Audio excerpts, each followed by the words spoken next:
The objectives of the lesson on epithermal deposits is to understand, number one, the general features of epithermal deposits with special reference to their geological setting, textures, mineralogy of wall rock alteration products, and ore components, stages of hydrothermal activity, role of ore genesis, and the second objective is to understand the geological features of some of the principal epithermal type ore deposits, such as number one, silver gold deposits of Mexico, USA, number two, basalt and conglomerate hosted copper deposits in Michigan, USA, number three, andesite hosted copper deposits of Chile and Bolivia, number four, sediment hosted antimony deposits of China. Now, let us first understand the general geological features of epithermal deposits before dealing with the case studies. Many of the world's most spectacular and historically significant epithermal deposits are shallowly buried or crop out and are commonly hosted in intermediate to silicic volcanic rocks.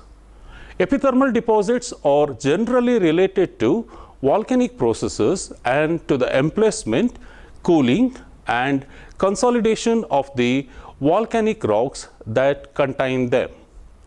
Epithermal deposits occur along convergent plate boundaries and are therefore related to orogenic belts much as are pegmatite, porphyry, skarn, and hydrothermal vein deposits. Associated rocks are basalts, dacites, rhyodacite, latites, and rhyolites in pyroclastic and flow regimes associated with ignimbrites, cauldron, and caldera complexes and volcanic belts. Several deposits hosted by sedimentary rocks are also known. Principal epithermal deposits include the silver gold deposits at PACHUCA-REAL del Monte ore district, Mexico, Oatman, Arizona, and Creed, Colorado, USA, and antimony deposits in southern and southwestern parts of China. Bulk low-grade silver gold deposits of Caroline type in Nevada, USA, and basalt-hosted copper deposits of Nevada, USA, and andesite-hosted copper deposits of Chile and Bolivia. In epithermal silver gold deposits, deposition of ore normally takes place within about 1 kilometer of the Earth's surface in the temperature range of 50 to 200 degrees centigrade, although temperatures to 300 degrees centigrade are now known to be common. Most deposits are in the form of siliceous vein fillings, irregular branching fissures, stalk works, breccia pipes, vesicle fillings, and disseminations. Replacement textures are recognized in many of the ores, but open space fillings are common. Druzy cavities, comb structures, crustification, and symmetrical banding are generally conspicuous. Coliform, agate-like textures, characteristic of epithermal environments, presumably reflect moderate temperatures and free hydrothermal fluid circulation. Most epithermal ores are in or near areas of tertiary volcanism, especially near volcanic necks and other structures that tap underlying source materials and reservoirs. These deposits occur in young volcanic rocks and are nearly unknown in pre-Cenozoic rocks. The country rocks near epithermal veins commonly are extensively altered, even though the vein walls may be sharply defined. Relatively high porosity and open chemical permeability allow fluids to circulate in the wall rocks for great distances, and favorable temperature gradients promote reactions between cool host rocks and warm to hot invading solutions. As a result, wall rock alteration is both widespread and conspicuous. Among the principal alteration products are chlorite, sericite, alunite, zeolites, clays, adularia, silica, and pyrite. Chlorite is probably the most common alteration product in the alteration zone. Profilitization is the dominant alteration process, profilic being aggregate of secondary chlorides, pyrite, epidote, cerisite, carbonates, and albite or adularia in mafic to intermediate volcanic rocks like basalts, andesites, and dacites. Widespread inconspicuous potassium felspatization are also associated with epithermal deposits. Sericitization, silicification, and potash felspatization are the most common alteration products flanking veins in the more felsic rhyodacite, latite, and rhyolite. Carbonate minerals, especially calcite, dolomite, anchorite, and rhodochrosite, also constitute alteration products.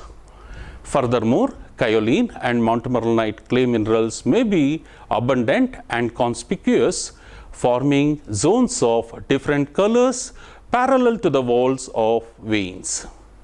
The gangue minerals in epithermal veins include amethystine quartz, chalcedony, adularia, calcite, dolomite, anchorite, rhodochrosite, barite, and fluorite. Sulfur salts ore minerals are characteristic of epithermal silver gold deposits. They include the silver sulf-antimonites and sulf-arsenites, all combinations of silver, arsenic, antimony, and sulfur, the gold and silver tellurites such as sylvanite, calvarite, hessite, and so on, and stibnite, acanthite, cinnabar, and native mercury. Some of the world's rich concentrations of native gold and electrum, such as the famous Bonanza deposits at Goldfield, Nevada, Cripple Creek, Colorado, Hauraki, New Zealand, were deposited under epithermal conditions. Most epithermal deposits have bottoms which must be physicochemical in nature.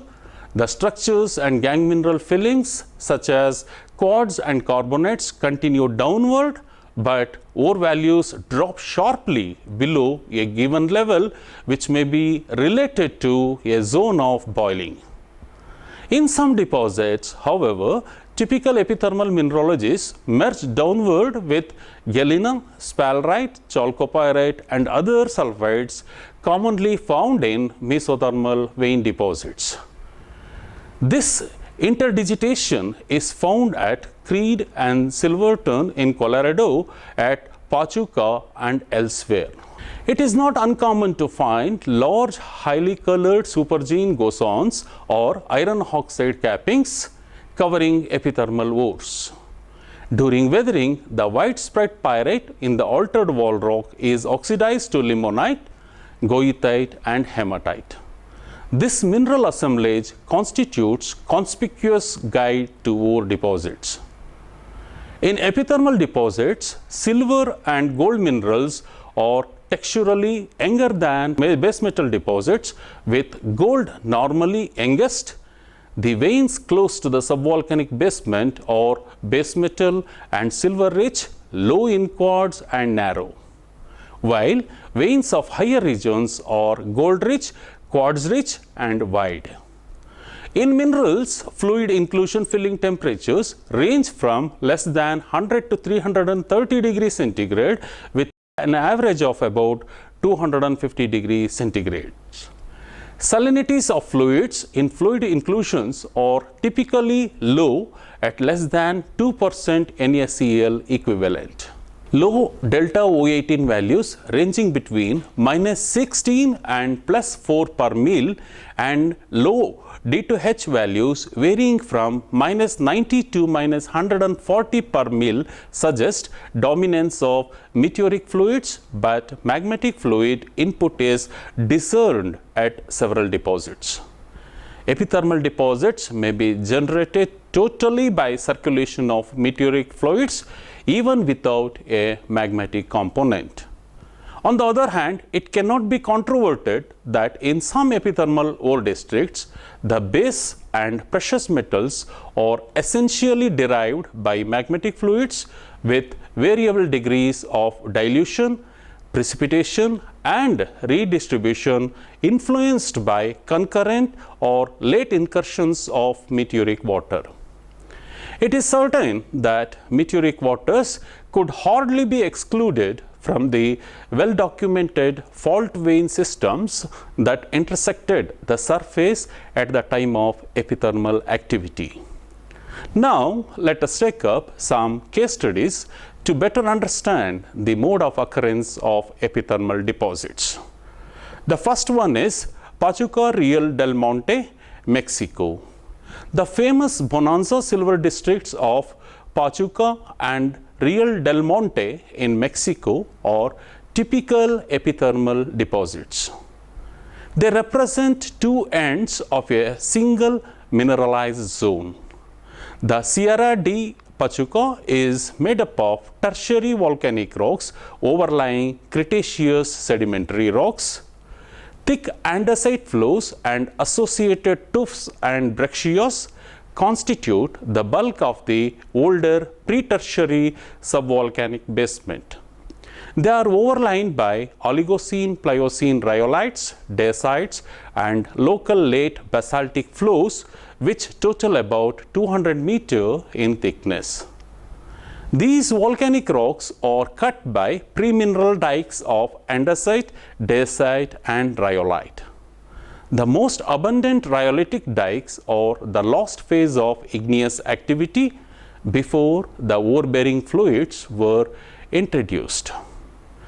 In this ore district, mineralization is in quartz veins localized along faults. Local conditions favored development of breccias, wide shattered zones or broad fault openings. Paragenetically, the hypogene sulfide sequence is pyrite, sphalerite, galena, chalcopyrite, acanthite, polybasite, stephanite. Chalcocite, covellite and bornite occur locally, but they represent spotty secondary enrichment.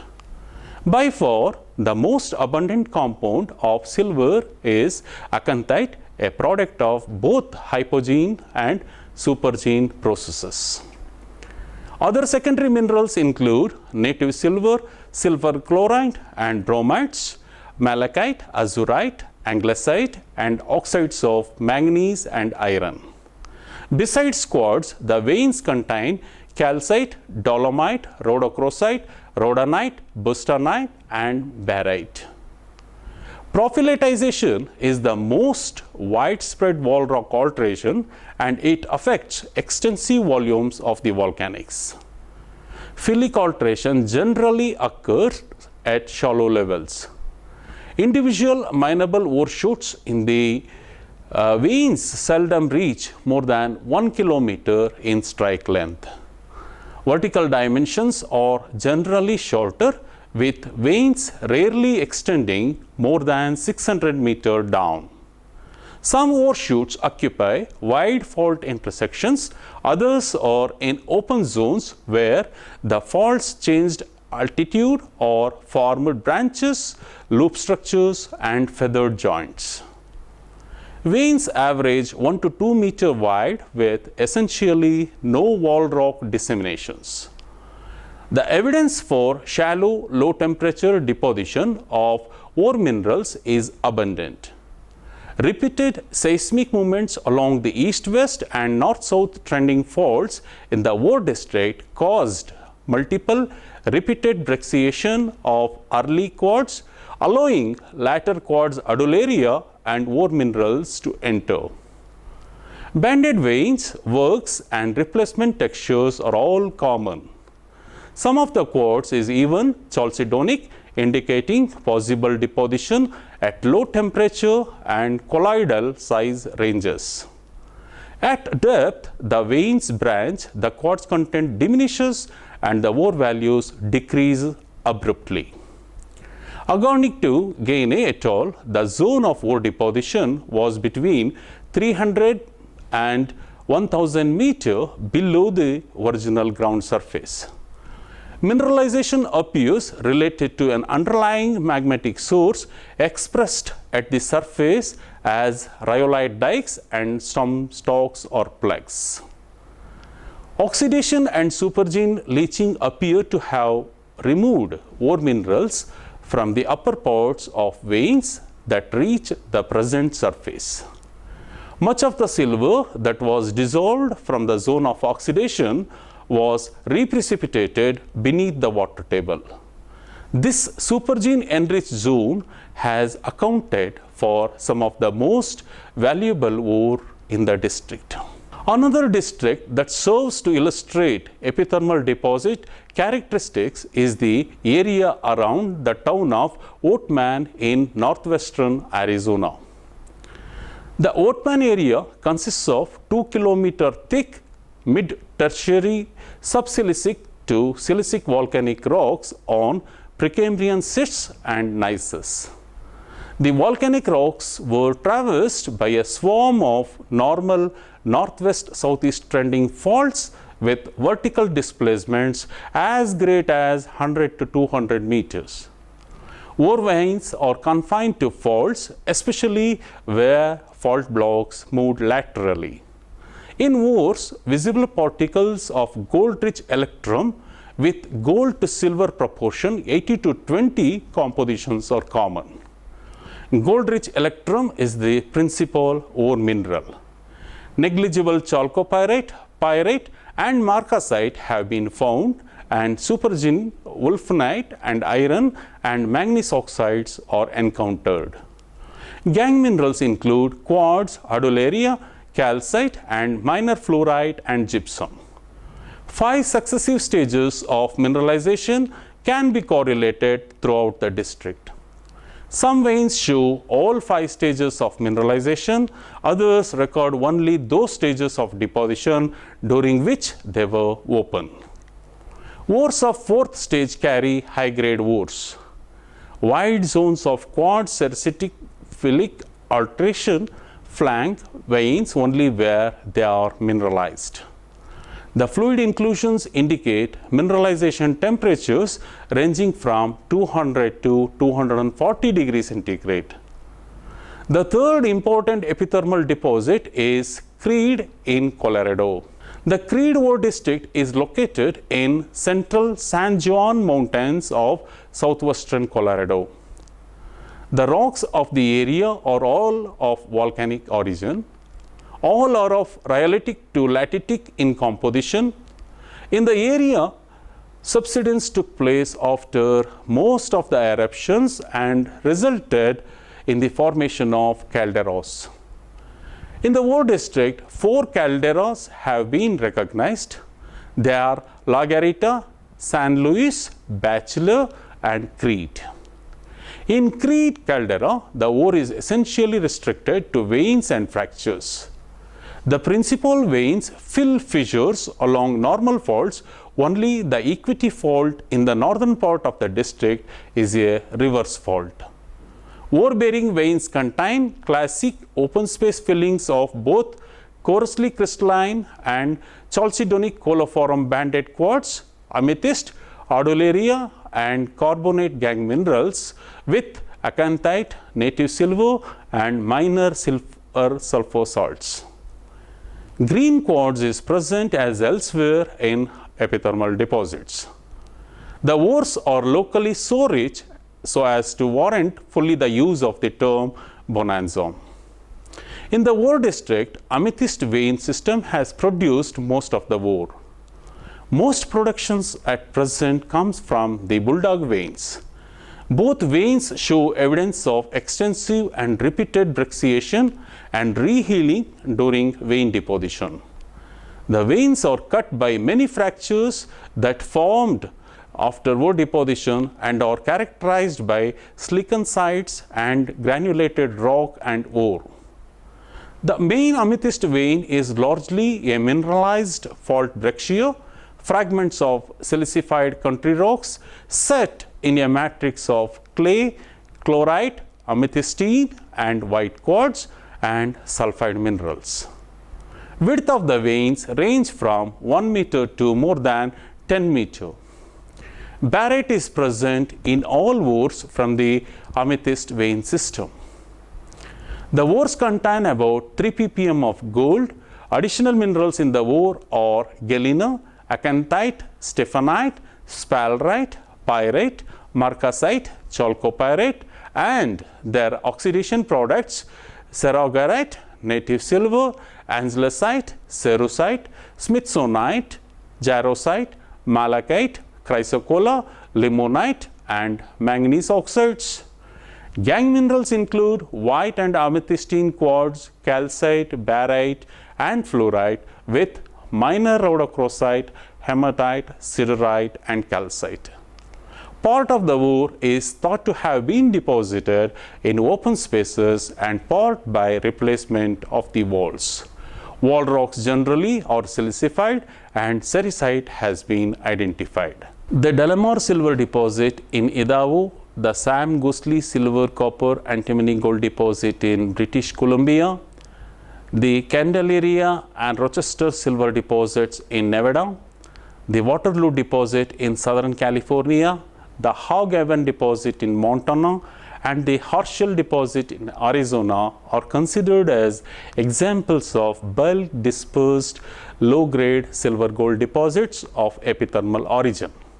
In the Delamar mine, the principal ore mineral is normonite, which occurs in a swarm of quartz veins and as impregnations dispersed in a silicified rhyolitic ash flow tuff in a Miocene caldera complex. In none of the other deposits I mentioned just now feature prominent individual vein structures, but the deposit meet many of the criteria of epithermal ore districts. They also represent the fact that either special circumstances of porosity and permeability of host rocks adjacent to veins or the unusual outflow of hot springs producing a commingling of epithermal vein fluids and caldera lake sediments can generate large volumes of low-grade mineralization. In many circumstances, these values may be invisible to the extent that they are either fine-grained or consist of inconspicuous minerals. The important aspect is that neither mineralization nor alteration in epithermal environments need be restricted to the veins, but rather values may be dispersed in host rocks or involved with either normal lake bed sediments or caldera lake sediments. The other important gold deposit is Caroline type gold deposits located in USA. In Nevada state, Caroline type epithermal disseminated invisible gold deposits are encountered at 13 locations such as Caroline, Blue Star, Bootstrap, Jarrett Canyon, Getchell, Pinson, Preble, Cortez, Gold Acres, Windfall Rustler, White Caps, Northumberland, and Standard. In the neighboring Utah, Caroline type deposit is encountered at Mercer and in Idaho at Tallman. The name Caroline type was defined by Coates in the year 1971 to include key aspects such as dissemination, domed and fractured carbonate host rocks, and fine-grained invisible metallic gold, arsenic and sulfur minerals, high concentration of antimony and mercury, contents of base metals, paucity of quartz veins, late stage carbonate and sulfate gangue minerals, presence of carbon in host carbonate rocks. At Caroline, the late tertiary ore bodies formed by replacement of calcite and dolomite in impure dolomite units in the upper 250 meter of the Silurian Devonian Roberts Mountains formation. Early fluids silicified the carbonate units. Main stage mineralization at 175 to 200 degrees centigrade and 2 to 4% NaCl equivalent salinity introduced silica, alumina, potash, barium, iron, gold, mercury, silver, arsenic, antimony, and organic materials. During this stage, quartz, pyrite, and cerussite were deposited, as was the ultrafine 5 to 30 millimicron gold. Minor base metal minerals were deposited after the gold. Ore-bearing fluids possibly rose from a presumed shallow stock along faults to spread out through the Roberts Mountain limestone. Temperatures rose as high as 275 to 300 degrees centigrade towards the end of the mineralization event. The mineralization was subsequently subjected to acid leaching and oxidation. During this stage, calcite and dolomite were consumed, sulfide and organic compounds were oxidized, and kyanite and anhydrite were formed. Subsequently, temperatures and salinity fell, hydrothermalism ended, and late supergene oxidation affected the ore zone. Oxygen and hydrogen isotopes indicate that most of hypogene and supergene waters were meteoric. The normal ores contain 8 ppm of gold, 25 ppm of mercury, 100 ppm of antimony, and 400 ppm of arsenic. Silver is absent. The gold occurs with mercury, antimony, and arsenic as coatings on pyrite and fracture filling in that mineral. Many classifications of ore have established, namely normal, siliceous, pyritic, carbonaceous, arsenical, oxidized, and least oxidized. After knowing about silver-gold deposits of epithermal origin, now let us take up epithermal copper deposits. For discussion, two major copper deposits, namely number 1, basalts and conglomerate hosted copper deposits in Michigan, USA, and number 2, andesite hosted copper deposits of Chile and Bolivia are considered. Michigan copper ores occur in basalt and conglomerate. The copper ores of Calumet Gila, ore district of Keweenaw Peninsula in northern Michigan are examples of low temperature hydrothermal mineralization that has been channelized into its present positions through permeable conglomerates and broken tops of gently dipping lava flows. Concentrations of ore are found as cement in conglomerate beds between the basalt flows, in the fragmented vesicular amygdaloidal flow top layers of individual flows, and in sparse fissures which cut both.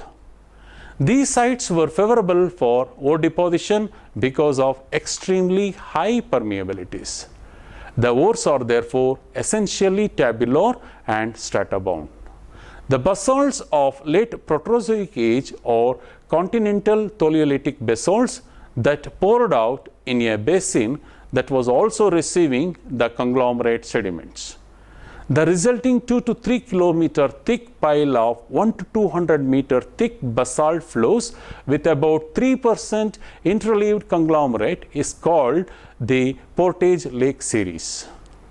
The deposits contain almost no sulfur, so native copper is the prominent ore mineral with rare chalcocite and digenite, both of which have high metal to sulfur ratios.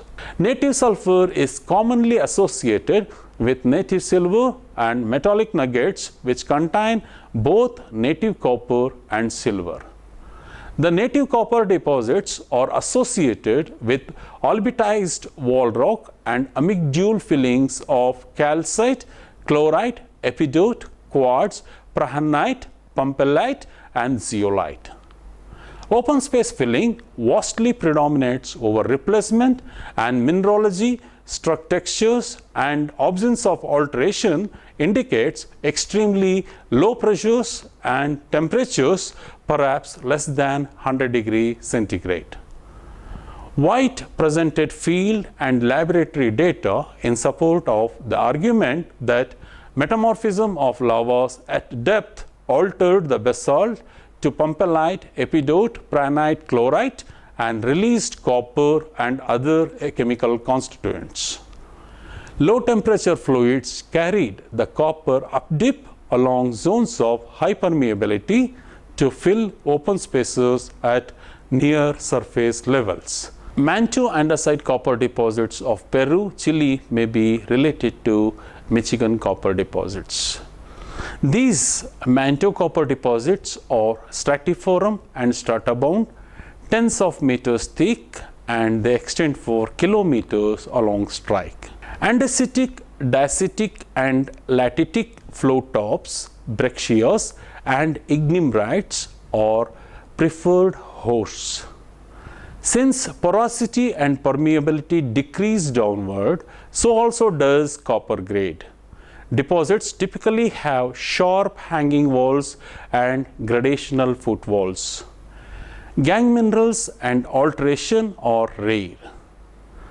In the Buena Esperanza deposit in the Atacama Desert near Antofagasta, Chile, 28 horizons, each 2 to 25 meter thick and mineralized with chalcocite and minor bornite, are encountered intercalated in a 300 meter thick stack of vesicular topped, locally flow brecciated Jurassic andesites. The presence of mineralized fragments attests to the fact that mineralization had commenced while volcanism was still alive. Fluid inclusions in quartz and calcite fill at 112 to 195 degrees centigrade.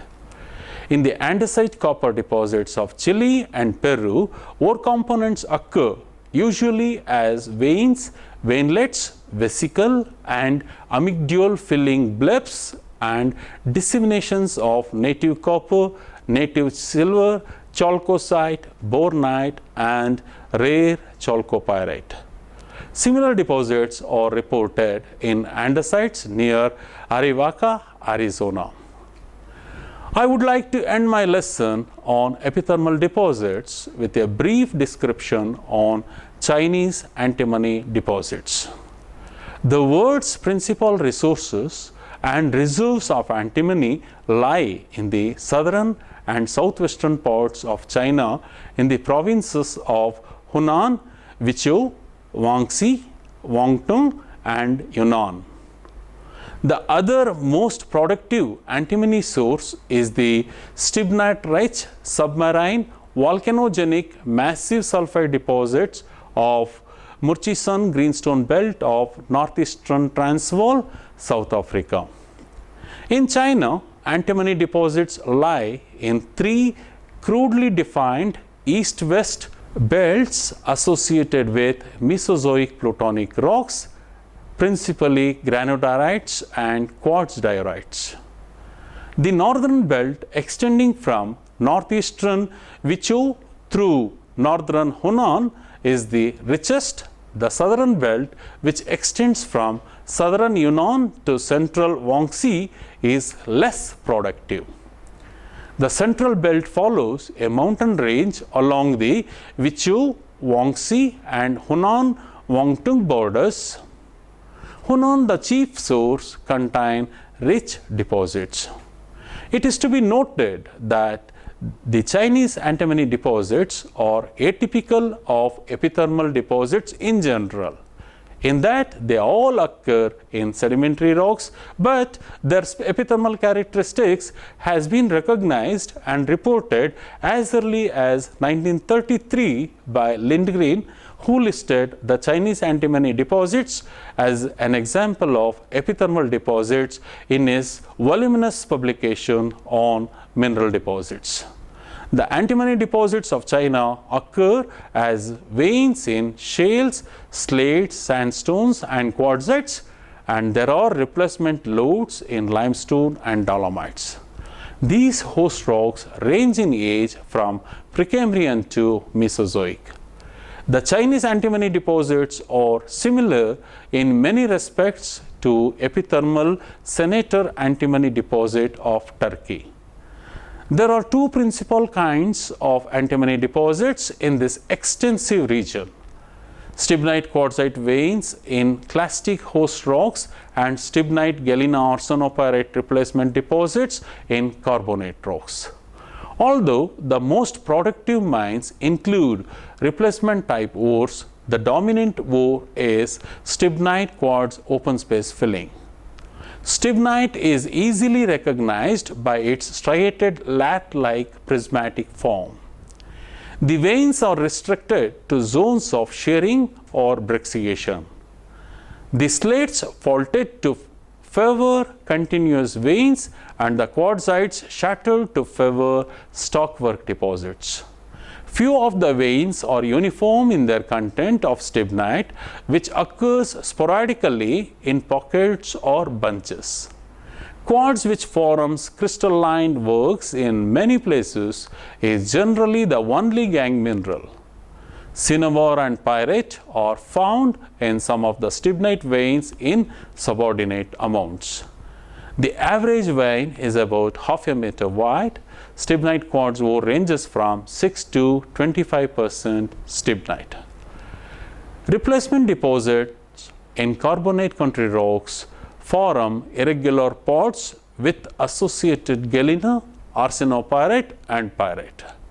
In ores in carbonate rocks, the stibnite content in general is higher than that of stibnite quartz veins. It ranges from 20 to 66% stibnite. In the terrain between the Xi and Yuan rivers, the stibnite deposits are associated with scheelite and gold-bearing quartz. In places, the veins are as much as 2 meters wide and carry 20 to 30% stibnite. The Chinese antimony deposits are similar to epithermal occurrences elsewhere, except that they occur in sedimentary rocks. Thank you.